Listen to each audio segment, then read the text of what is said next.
So welcome to this second session on accounting. तो पहले session का कोई डाउट? हम लोगों ने अकाउंटिंग प्रिंसिपल्स को डिस्कस कर लिया था. सो यदि वहां पे कोई डाउट हो तो जस्ट एक बार उसको देखें, नहीं तो आगे बढ़ें. थोड़ा सा पहला सेशन स्लो गया है, थोड़ा और फास्ट जाना चाहिए था.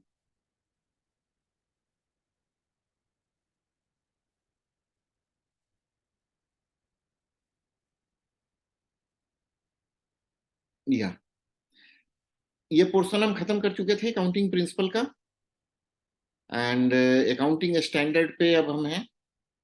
सबसे पहले देख लें अकाउंटिंग स्टैंडर्ड है क्या. अकाउंटिंग प्रिंसिपल, जैसा कि मैंने कहा कि ये globally agreed set of principles है. अकाउंटिंग स्टैंडर्ड जो है ये किसी न किसी गवर्नमेंट बॉडी के द्वारा इन्फोर्स किया जाता है. जैसे कि इंडिया में ये इन्फोर्स किया जाता है ICAI, association of chartered accountant of India. ये इसका इम्प्लीमेंटिंग एजेंसी है. सो फॉर 32 अकाउंटिंग स्टैंडर्ड्स इन्होंने पब्लिश किए हैं. और एक चीज और बताऊं कि ये लोग फ्रीक्वेंटली इसको मॉडिफाई करते रहते हैं. मॉडिफाई करते रहते हैं का मतलब कि इनकी मीटिंग्स होती हैं इन लोगों की, यानी इस मीटिंग्स में ये लोग इसको चेंज करते रहते हैं. तो कोई जरूरी नहीं है कि आज ये 32 है तो 32 ही रहेगा. इस 32 में 19 एप्लीकेबल है research organisation and educational institutions में. सो हमारे ऊपर कितने एप्लीकेबल हो गए? 19. अब इस 19 में हमको 19 समझने की जरूरत नहीं है. सेलेक्टिवली 3-4 हम समझेंगे, उससे ज्यादा नहीं जाएंगे. अकाउंटिंग स्टैंडर्ड देखिए किस किस एस्पेक्ट्स को कवर करता है. बेसिकली है क्या अकाउंटिंग स्टैंडर्ड? ये स्टैंडर्डाइज करता है, गवर्नमेंट रूल्स है, ये रूल्स स्टैंडर्डाइज करते हैं कि भाई अकाउंट कैसे प्रिपेयर होगा, ताकि कंट्री के अंदर बना हुआ हर अकाउंट एक फिक्स पैटर्न पे हो. It can be understood and mutually compared. ये 4 प्रिंसिपल्स हैं जिसपे कि अकाउंटिंग स्टैंडर्ड्स बोलते हैं, बताते हैं. How will we recognise one transaction? Transaction हुआ है, इसको हम पहचानेंगे कैसे? So the first aspect is recognition of transaction. ठीक है, किस किस डॉक्यूमेंट के बेसिस पे हम कहेंगे कि ट्रांजैक्शन हुआ है? कब कहेंगे कि ट्रांजैक्शन हुआ है? क्या माल का हमारा भेज दिया जाना, material just I have dispatched will be considered transaction, received will be considered transaction, installed will be considered transaction? Which stage transaction will be considered? How will we measure the transaction? जैसे अगर prepaid हुआ है तो कितना portion हम अभी लेंगे, कितना पोर्शन बाद में लेंगे, वगैरह वगैरह. Disclosure. What will be disclose in the accounting? Disclosure का मतलब हो गया कि हम अकाउंटिंग में डिस्क्लोज क्या करेंगे. ठीक है, so this is the disclosure portion. And the चौथा है प्रेजेंटेशन. चौथा है presentation. How will we present the information? So format accounting का एंड ऑल दैट, प्रेजेंटेशन का जो फॉर्मेट है, ये सारा का सारा पोर्शन यहाँ डील होता है इस प्रेजेंटेशन में. So how will we present the this thing. So ये 4 ये हैं, इस 4 के हेल्प से सारे के सारे ट्रीट होते हैं. ठीक है, accounting policy. Next is what is accounting policy? Accounting policy is particular to an entity. These are the policies which are followed consistently by an organization while preparing its account. This is particular to an entity. Like accounting principles and accounting standard, there is no fixed number of policies. The company have to decide how many policies it will follow.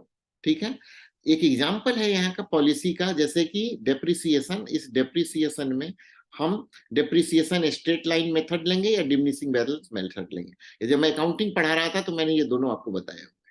ठीक है, अच्छा, accounting policy grant के बारे में बताता है. It tells about policy of expenditure. materiality concept में जैसे हम कहें कि how much amount of expenditure it will record, and whether material issued to the laboratory will be considered as expenditure or it will be calculated as inventory. So these are about pension and payment के बारे में accounting policy बताता है. हम आगे देखेंगे. और एक चीज आपको ध्यान होगा, when I was explaining you the accounting, really I have taught you about, really I have told you about books of accounts. तो ये मैंने यहाँ कवर किया हुआ है. बुक्स ऑफ अकाउंट्स, क्या क्या अकाउंटिंग के बुक्स मेंटेन होते हैं फाइनेंस एंड अकाउंट्स में. सो बेसिकली 3 तरह के अकाउंट मेंटेन होते हैं. जितने भी अकाउंट हैं बेसिकली जो है ये 3 तरह के अकाउंट हैं. First is fund received, the second one is expenditure या एक्सपेंसेस से related, and the third one is asset and liability. ये 3 तरह के ही अकाउंट मेंटेन होते हैं इसी 3 कैटेगरी में.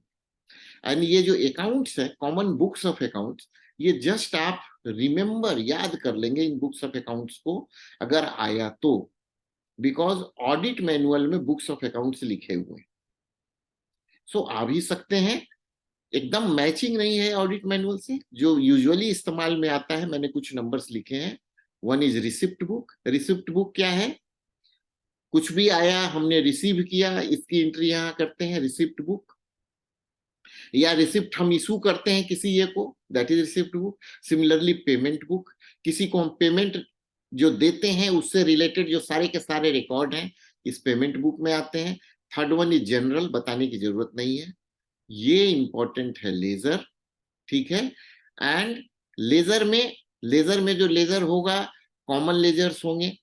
उस कॉमन लेजर के अलावा एडिशनल बुक्स ऑफ अकाउंट, ये एडिशनल बुक्स ऑफ अकाउंट हमारे यहाँ मेंटेन होते हैं, ठीक है. कॉमन लेजर तो हमारे यहाँ मेंटेन होता ही है. एडिशनल बुक्स ऑफ अकाउंट जो होते हैं, purchase book, stock book. Stock book क्या हो गया? मटेरियल जैसे ही आया फर्स्ट एंट्री स्टॉक में होती है, ठीक है. Then it is transfer to related inventory. Chemical की इन्वेंट्री लेबोरेटरीज को भी जा सकती है, आपके स्टोर में भी हो सकता है. स्टॉक बुक आने के बाद इमीडिएटली जहां रिकॉर्ड होता है stock book, it is transferred into inventory book. Stock book का ही 2 पार्ट होता है, एक आपका यहाँ इन्वेंट्री में आता है और दूसरा पार्ट यहां से आ जाता है एसेट रजिस्टर, ठीक है. सो स्टॉक बुक में फर्स्ट एंट्री, एक पार्ट चला गया एसेट का पार्ट एसेट में, सेकेंड पार्ट इन्वेंट्री में. The third one is sales book. ये आपके यहाँ फॉर्म या दूसरी जगह जहां से भी आइटम सेल होते हैं वहां मेंटेन होते हैं. फी रजिस्टर. फी रजिस्टर का मतलब हो गया कि अगर आपका डीम्ड यूनिवर्सिटी है, एजुकेशनल इंस्टीट्यूशन है, then fee register is maintained, ठीक है. डिफरेंट फी के डिफरेंट रजिस्टर्स आपके यहाँ मेंटेन होते हैं. सिमिलरली आगे और देखें, grant in aid register. Grant in aid register को एप्रोप्रिएशन रजिस्टर भी कहते हैं. हमको जो ग्रांट मिला एक्चुअली, तो इस ग्रांट में दोनों चीजें, कितना बजट अप्रूव हुआ है और कितना सही में ग्रांट मिला है, दैट इज एप्रोप्रिएशन रजिस्टर. खर्च होता जाता है, एप्रोप्रिएशन रजिस्टर से अमाउंट घटता जाता है. स्कॉलरशिप स्टाइपेंड से रिलेटेड रजिस्टर, वहां फी से था, सिमिलरली स्कॉलरशिप और स्टाइपेंड से रिलेटेड है. इन्वेस्टमेंट रजिस्टर, अगर हमने कुछ इन्वेस्टमेंट कर रखा है तो वो सारा का सारा रिकॉर्ड होगा. ये बॉम एंड एफसी, बेसिकली ये मैंने एजुकेशनल इंस्टीट्यूशन के लिए रिकॉर्ड किया हुआ है. इसको आप कर लेंगे गवर्निंग बॉडी, ठीक है, and governing body. And the second one क्या हो जाएगा? IMC. This is institute management committee. So इन दोनों के रजिस्टर्स ये क्या होते हैं? इन दोनों की प्रोसीडिंग्स का एक रजिस्टर मेंटेन होता है ऑडिट में. उन लोगों ने जो भी एडवाइस दी हुई होती है उसको इंप्लीमेंट तो करना है ना हमें, तो उसका एक रजिस्टर मेंटेन होता है और वॉच किया जाता है कि वो हो रहा है कि नहीं हो रहा है इंप्लीमेंट. इसके अलावा एक इंपॉर्टेंट बुक और मैं लिस्ट करना भूल गया हूं, जिसको हम कहते हैं ऑब्जेक्शन बुक. ठीक है. ऑडिट मैनुअल में इसका डिटेल में डिस्कशन है. ऑब्जेक्शन बुक क्या होता है? इट इज अ बुक जो फाइनेंस जो भी ऑब्जेक्शन रिकॉर्ड रेज करता है उसको यहाँ रिकॉर्ड करता है और इसका एडजस्टमेंट वॉच करता है. So this is the total books of account, ठीक है. अब नेक्स्ट आइए फाइनेंशियल स्टेटमेंट. फाइनेंशियल स्टेटमेंट में कई बार बता चुका हूँ. फाइनेंशियल स्टेटमेंट में बैलेंस शीट है, इनकम एंड एक्सपेंडिचर अकाउंट है, एंड फंड फ्लो, ठीक है. सो इसको फिर से नहीं रिपीट कर रहा हूं. नोट्स पॉइंट ऑफ व्यू से मैंने दिया हुआ है. इसमें क्या है? Note to account, all non monetary information, because note to account में जल्दी कहीं मिलता नहीं है नोट, इसलिए मैंने प्रॉपर बना दिया है इसमें. All non monetary information of financial importance, जैसे कोर्ट केसेस इंपॉर्टेंट तो है ना, एक लाइबिलिटी है, कोर्ट केस जीतेंगे, अगर जीत जाती है पार्टी पे करना होगा, या हमने कोर्ट केस कर रखा है तो एसेट है, करंट एसेट है, but we don't know the exact amount and this depend upon the contingent event, we will lose और we will win, so these event are called contingent event. तो contingent event होगा तभी तो इसको हम story form में लिखते हैं and this is recorded under note to account. Third one is note to account में all disclosure about deviation from the accounting policy because of any reason, there में बी रीजंस, अगर एक particular जो accounting policy हम agree किए हैं उससे deviate कर जा रहे हैं, अगर हम डेविएट कर जा रहे हैं तो that will be recorded in note to account. तो ये दो तरह की चीजें नोट टू अकाउंट में रिकॉर्ड होती है and this may be recorded at one place और it may be recorded at different pages. ठीक है, डिफरेंट पेजेस, बैलेंस शीट का जो बैलेंस शीट के नीचे लिख दिया, इनकम एक्सपेंडिचर का इनकम एक्सपेंडिचर के नीचे, एसेट का एसेट के नीचे, या सारा का सारा लास्ट में। आईसीआर में या मैक्सिमम इंस्टीट्यूशंस में एक जगह पे नोट टू अकाउंट फॉलो होता है, एक ही जगह पे रिकॉर्ड करना फॉलो होता है। फाइनेंशियल रिपोर्ट, फाइनेंशियल रिपोर्ट देखिए बताने, मैंने सिंपली एक कंसेप्ट के लिए आपको ये किया है, this is financial statement, this portion is financial statement. ठीक है, और इसी के नीचे में इसको मैंने कहा है फाइनेंशियल स्टेटमेंट। इसके नीचे जो नेक्स्ट पेज पे जो मटेरियल है वो आपका मटेरियल है क्या, financial report. So what is the difference between the two, what is the difference between the two, that is financial report and financial, ये में क्या फर्क है। फाइनेंशियल स्टेटमेंट पे जब आपके मैनेजमेंट का कमेंट हो जाता है, BOM, board of management, governing body, finance council, ये फिर मैंने वहां के लिए लिख दिया है, इसको फिर आप किससे रिप्लेस कर लेंगे, अपने गवर्निंग बॉडी से, यहाँ गवर्निंग बॉडी से या फिर आईएमसी से। ठीक है, या फिर आईएमसी से, इन दोनों से रिप्लेस करके जब उनकी कमेंट्री आ जाती है, वो क्या कहते हैं इसके बारे में, या इसके ऊपर कोई एनालिसिस वगैरह आपका ये दे देता है, आपका फाइनेंस दे देता है, फाइनेंस नहीं देगा, फाइनेंस क्योंकि बनाया है इसलिए एनालिसिस आपके मैनेजमेंट की तरफ से इसके ऊपर आ जाता है, तो this becomes financial report. So financial report is financial account plus comments over that, comment by management over that is financial report. चलिए अब आ जाइए, कुछ अकाउंटिंग पॉलिसीज मैं डिस्कस कर रहा हूं बहुत तेजी से एंड कंटेंट यहाँ पे दिया हुआ है, this much content is enough, इससे ज्यादा ना समझने की जरूरत है ना लिखने की जरूरत है। पहला अकाउंटिंग पॉलिसी है, पहला अकाउंटिंग स्टैंडर्ड है डिस्क्लोजर ऑफ अकाउंटिंग पॉलिसी। ये क्या कहता है, disclose all accounting policy at one place, ये यही कहता है आपने जितनी अकाउंटिंग पॉलिसी बनाई है उसको लिखो, फाइनेंशियल स्टेटमेंट में लिखो, so as if anybody is reading the financial statement he must have understand that, so purpose is for better understanding of balance sheet, balance sheet नहीं लिखे, फाइनेंशियल स्टेटमेंट लिखे, for better understanding of financial statement. Accounting policy select करने का जो criteria है, it should be prudence, the second one is materiality and the third one is substance over form. Prudence मतलब समझदारी से सेलेक्ट किया हुआ हो, वेदर वी रिक्वायर दिस और नॉट। मेटेरियलिटी, उसका फाइनेंशियल इंपॉर्टेंस है कि नहीं, एंड सब्सटेंस ओवर फॉर्म, कैसे उसको लिखेंगे वो इंपॉर्टेंट नहीं है, it should disclose the maximum items, maximum information. So ये तीन तरह से अकाउंटिंग पॉलिसी बनाई जाती है, ये तीन चीजों की जरूरत होती है, समझदारी से फाइनेंशियल टर्म में वो एक्सप्रेस कर सके एंड मैक्सिमम चीजों को बता सके।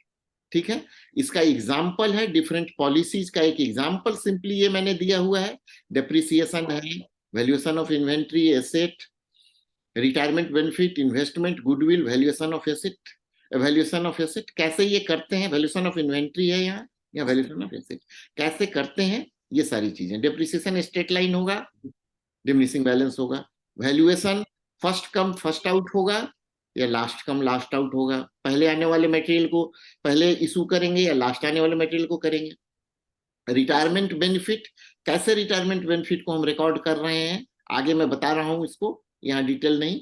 इन्वेस्टमेंट को कैसे हम रिकॉर्ड कर रहे हैं, कितने तक का इन्वेस्टमेंट हम रिकॉर्ड करेंगे, कैसे रिकॉर्ड करेंगे, गुडविल अगर है, गुडविल पेटेंट वगैरह, उसकी उसकी हम अकाउंटिंग कैसे कर रहे हैं। गुडविल पेटेंट अकाउंटिंग का अलग स्टैंडर्ड है, लेकिन वो कैसे कर रहे हैं वो बताना पड़ेगा।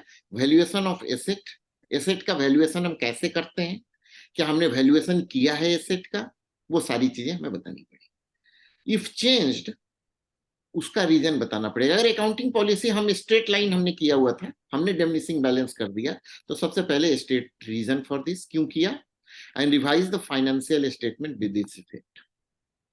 जस्ट चेंज करके नहीं रुक जाना है, आपको फाइनेंशियल स्टेटमेंट को रिवाइज करना पड़ेगा उस चेंज्ड के लिए, क्योंकि ये बड़ी अच्छी स्टोरी है। अकाउंटेंट्स खेलते हैं इस चीज से, चार्टर्ड अकाउंटेंट्स, कि diminishing balance and straight line method को चेंज कर देते हैं। शुरू में डिमिनिशिंग बैलेंस रखते हैं तो मोटा अमाउंट चार्ज होता है, और बाद में उसको अकाउंटिंग कर देते हैं। तो जब अकाउंटिंग कर देते हैं, स्ट्रेट लाइन मेथड कर देते हैं, तो जब स्ट्रेट लाइन मेथड कर देते हैं तो वो चार्जिंग कम हो जाती है। इसको स्टॉप करने के लिए, इसी तरह की चीजों को स्टॉप करने के लिए कहा गया है कि whenever you change the accounting policy, state reason and so its effect, आपको इफेक्ट भी बताना है उसका इन द फाइनेंशियल स्टेटमेंट।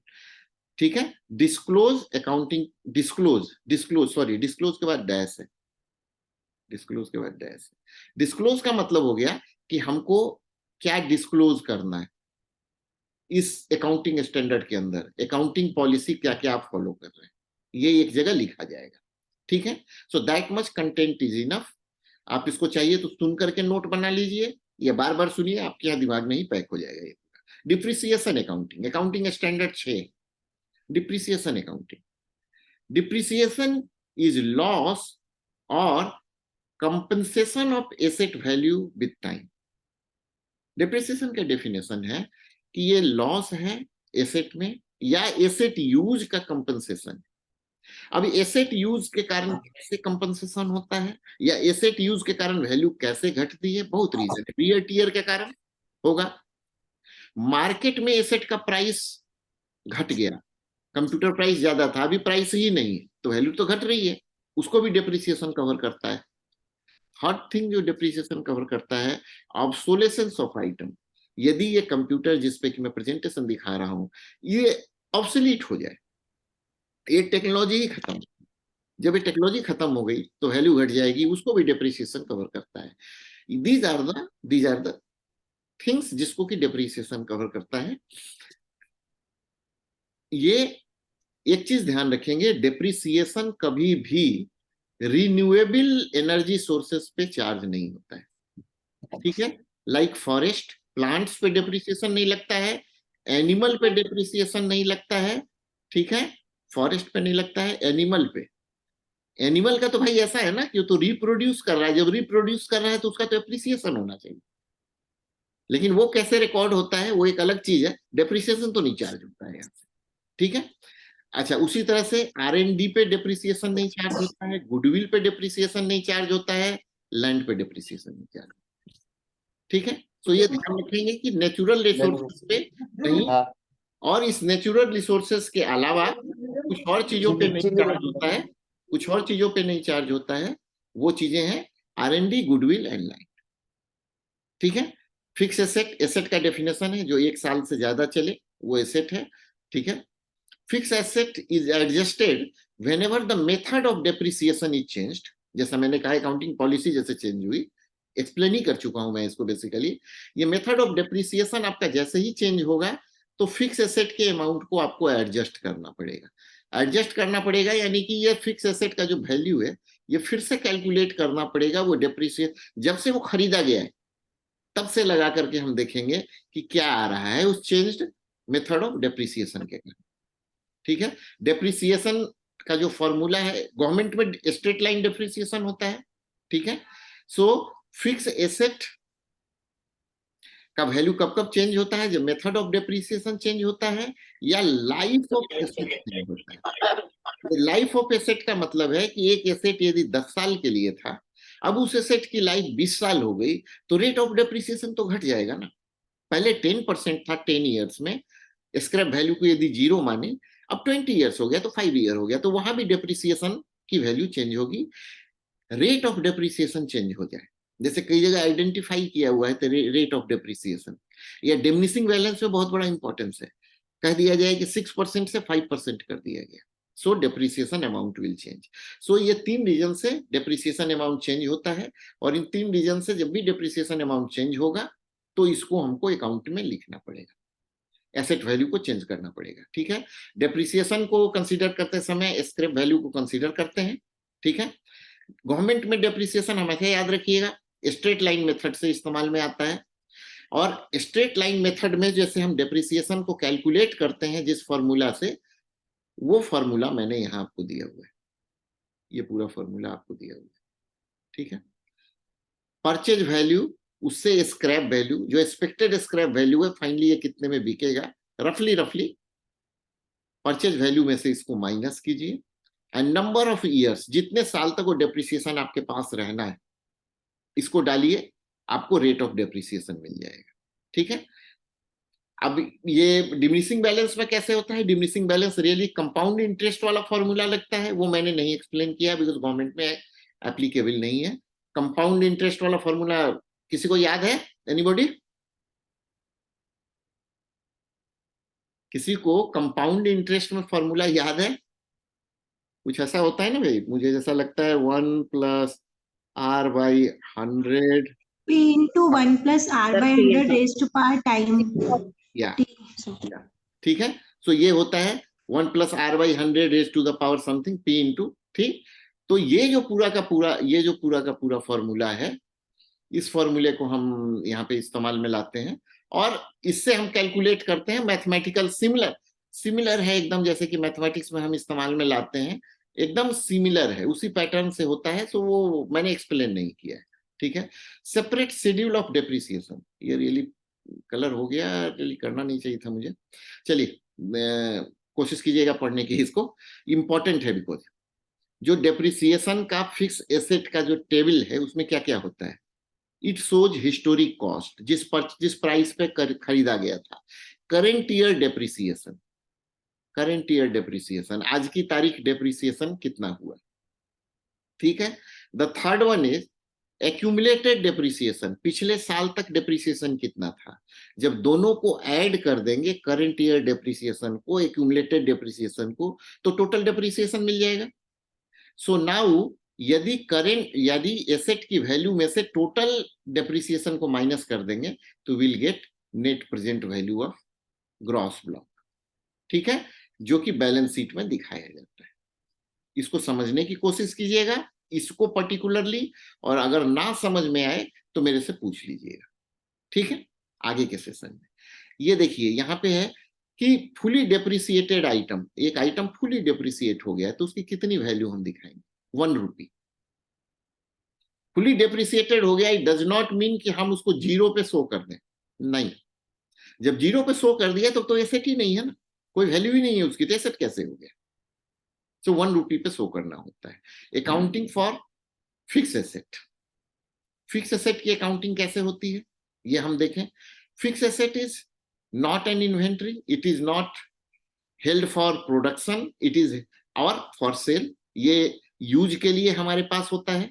ठीक है, फिक्स एसेट इन्वेंट्री नहीं है, ये हमारे यूज के लिए होता है, प्रोडक्शन में ये इस्तेमाल में आता है लेकिन कंज्यूम नहीं होता, ये ध्यान रखिएगा, प्रोडक्शन में fix asset is not consume. Cost of fix asset is equal to, ये देखिएगा एक छोटा सा फॉर्मूला सेट है, कैसे कैसे क्या क्या कैलकुलेट हो रहा है, ये यहां से यहां तक देखेंगे, टोटल फॉर्मूला सेट है। Cost of fix asset is acquisition cost plus finance cost. Finance cost क्या है, जो इंटरेस्ट वगैरह लिया है आपने, जो पैसा इंटरेस्ट पे लिया हुआ है लोन, उस पर जो इंटरेस्ट दे रहे हैं, that is finance cost. This acquisition cost is purchase cost plus installation cost. So cost of fixed asset is purchase cost plus installation cost plus finance cost. और फाइनेंस कॉस्ट क्या होता है, interest on loan.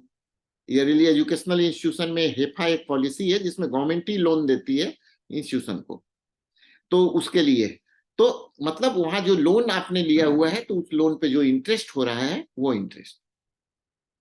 Fixed asset is always recorded lower of net realization value and cost. अगर आपके knowledge में आ जाए कि आज की तारीख हम बेचे, वैल्यूएशन नहीं करा रहे हैं, लेकिन आपके नॉलेज में आ रहा है कि आज की तारीख अगर हम इसको बेचें तो ज्यादा पैसा मिलेगा, ठीक है, तो कॉस्ट पे रिकॉर्ड हो जाएगा। अगर हम ये आज की तारीख नॉलेज में आ जाए कि नहीं इसकी तो वैल्यू ही घट गई है, तो ये कॉस्ट को हटा दिया जाएगा और यहाँ पे क्या आ जाएगा, नेट रियलाइजेशन वैल्यू। कोई आदमी बताएंगे अकाउंटिंग प्रिंसिपल में ये किसको सपोर्ट कर रहा है? एनीबॉडी? कम से कम अकाउंट साइड के जो लोग हैं उनसे तो एक्सपेक्ट करता हूं मैं। सर हिस्टोरिकल कॉस्ट कंसेप्ट नहीं, हिस्टोरिकल को नहीं, क्योंकि यहाँ तो कह रहा है कि नेट रियलाइजेशन रिकॉर्ड कर लीजिए। Realisation concept sir, realisation please conservatism, perfect answer.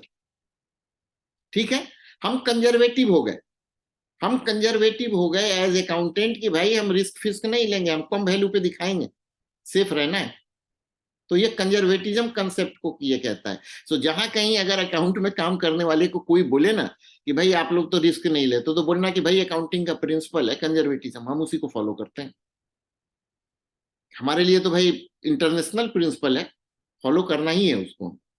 ठीक है, सो ये रिवैल्यूएशन, अगर एसेट का रिवैल्यूएशन हुआ है किसी भी कारण से, तो उसमें है कि रिवैल्यूएशन में सबसे पहले तो रिवैल्यूएशन के मेथड को डिस्क्लोज कीजिए, ठीक है, और अकाउंट को एडजस्ट कीजिए इस रिवैल्यूएशन के लिए, ठीक है। अनसर्विसेबल स्टोर को, अगर कुछ स्टोर अनसर्विसेबल है तो dispose that store and adjust the account, ठीक है। सो ये टोटल है फिक्स एसेट की अकाउंटिंग, कि फिक्स एसेट को कैसे हम पूरा का पूरा अकाउंट करते हैं। दो इंपॉर्टेंट और अकाउंटिंग पॉलिसीज है जिसको कि मैं कहता हूं accounting for government grant. Accounting for government grant basically detail में बताने की मुझे खास जरूरत नहीं है। इसमें मेन जो चीज कहता है ये बेसिकली उन ऑर्गेनाइजेशन के लिए है जिनको गवर्नमेंट ग्रांट मिल रहा है, और मोस्टली जो प्राइवेट है, हम पे भी एप्लीकेबल है। तो ये पहली चीज तो ये कहता है कि ग्रांट जो है बेसिकली है क्या, grant is benefit given to the beneficiary for past और फ्यूचर इवेंट। आपने पास्ट में कुछ किया है उसके लिए भी ग्रांट दिया जा सकता है, और फ्यूचर में आप कुछ करने वाले हैं, तो उसके लिए भी ग्रांट दिया जा सकता है, ठीक है। अच्छा, मतलब एक इंसेंटिव है। ग्रांट कैन बी कैश और नॉन कैश। मैं बता दूं ये क्या है। नॉन कैश ग्रांट क्या होता है? गवर्नमेंट ने आपको लैंड दे दिया, वो नॉन कैश है, अदरवाइज कैश में ग्रांट दिया। So that is one example. This is recorded जब दो कंडीशन है।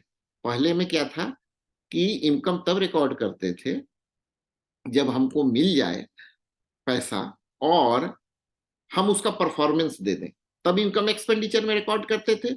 किस कंसेप्ट में था? प्रिंसिपल में किस में था? एनीबॉडी?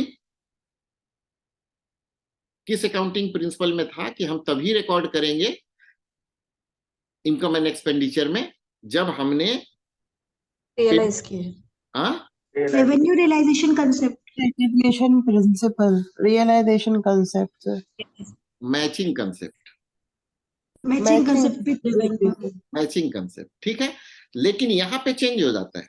यहाँ चूंकि ग्रांट एडवांस में मिलता है, अगर ये पास्ट के लिए नहीं मिल रहा है, तो यहाँ कह रहा है ग्रांट को तब आप रिकॉर्ड कीजिए when you are reasonably sure कि ये मिलेगा, एंड दूसरा कि when you have capacity and intention of performance, ठीक है। इंटेंशन है कि आप भाई वो जिसके लिए मिल रहा है वो काम कर देंगे, और कैपेसिटी भी है। So income and expenditure account में हमेशा ग्रांट होता है, और ये बताना मेरा मेन पर्पस था कि ग्रांट को तभी रिकॉर्ड किया जाता है जब ये श्योर हो हम कि हमारे पास कैपेसिटी है जिस पर्पस के लिए ग्रांट मिल रहा है उसको कर देने की, ठीक है। ग्रांट में यदि गवर्नमेंट भी पार्टनर हो तो एज अ ग्रांट रिकॉर्ड नहीं किया जाता है। हम लोग ऑटोनोमस, इसीलिए ऑटोनोमस बॉडी को ग्रांट मिलता है, एजुकेशनल इंस्टीट्यूशन को ग्रांट मिलता है। गवर्नमेंट यहाँ हमारी पार्टनर नहीं है, हमारी फंडिंग एजेंसी है, ठीक है। और इसीलिए हमको प्योरली जो है गवर्नमेंट नहीं कहा जाता है, ये फंडिंग एजेंसी है। चूंकि यहाँ गवर्नमेंट, हम पार्टनरशिप में नहीं है गवर्नमेंट के साथ, ठीक है।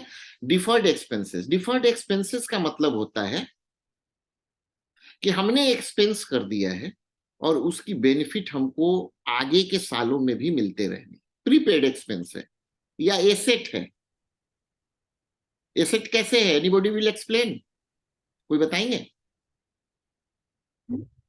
सर लाइक एडवर्टाइजमेंट केस में, जैसे कि हमने एडवर्टाइजमेंट में 5 करोड़ लगा दिए हैं और वो आगे के कुछ सालों के लिए भी, मतलब जैसे सर बैलेंस शीट में एक क्वेश्चन था सर इससे रिगार्डिंग। नहीं नहीं, वो ठीक है, वो तो मैं समझ गया। मैं ये कह रहा हूं, एसेट के बारे में कह रहा हूं। एसेट डिफर्ड एक्सपेंस है कि नहीं है? एनीबॉडी?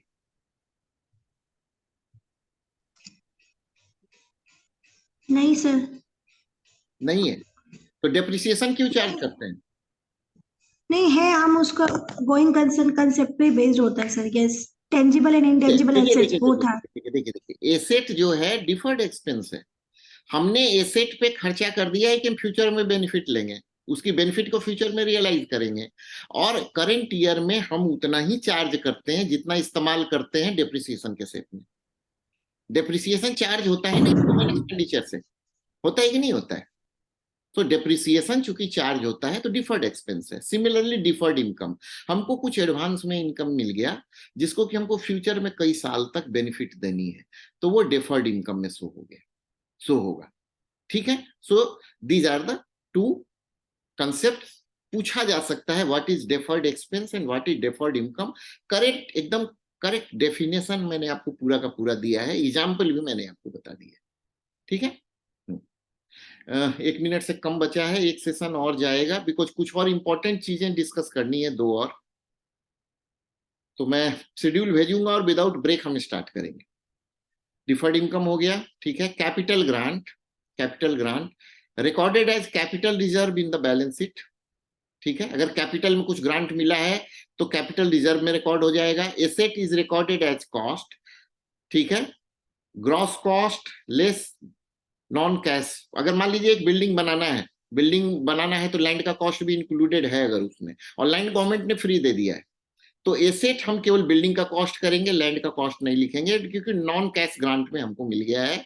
लेकिन जो डेप्रिसिएशन हम चार्ज करेंगे, वो डेप्रिसिएशन हम कंसर्न चार्ज करेंगे। डेप्रिसिएशन हम पूरे पे ना चार्ज करके, अगेन जो कॉस्ट कैश में हमने दिया है उसी पे चार्ज करेंगे। Non cash grant